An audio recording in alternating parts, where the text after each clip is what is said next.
Сәлем баршаңызға, менің арнама қош келдіңіздер. Бүгін сіз білмейтін қызықтар арнасында пайдалы ақпарат, ата-бабалардың қазақша атауын біліп жүріңіздер. Қазақ халқының ерекшелігі хан тазалығын сақтауы. Ата тегін, руын, қай жүзге жататынын білу әр қазақ үшін өте маңызды. Оған қоса, әр атаның атауын біліп жүрген де құба-құп.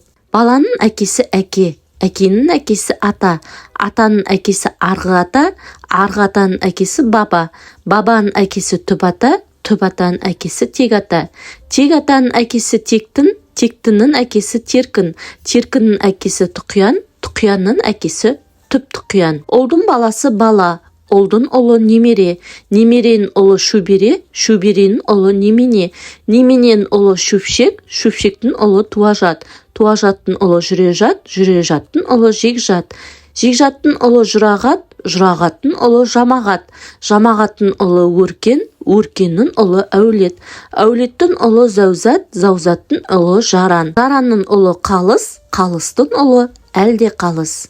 Қыздың баласы жиен, жиеннің баласы жиеншар, жиеншардың баласы дегеншар, дегеншардың баласы көгеншар, көгеншардың баласы көбеншар, көбеншардың баласы тебеншар, тебеншардың баласы қаймана. Қазақ халқы осылайша 7 атаға дейін жүйеленеді. 0,7 және 0,7 бірліктегі адамдардың балалары сап-сау болады. Егер 1,5 және 1,5 болса, ауру бала дүниеге келеді. Қазір генеалогтар адамның 100% қанын былайша есептейді.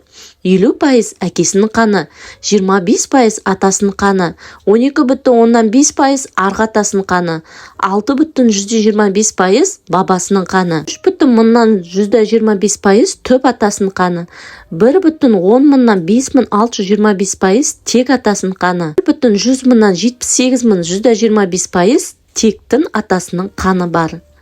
Бізге қазақтарға ұлтымызды сақтау үшін ең алдымен осыны меңгеруіміз қажет.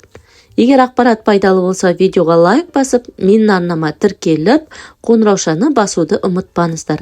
Назарларыңызға рахмет.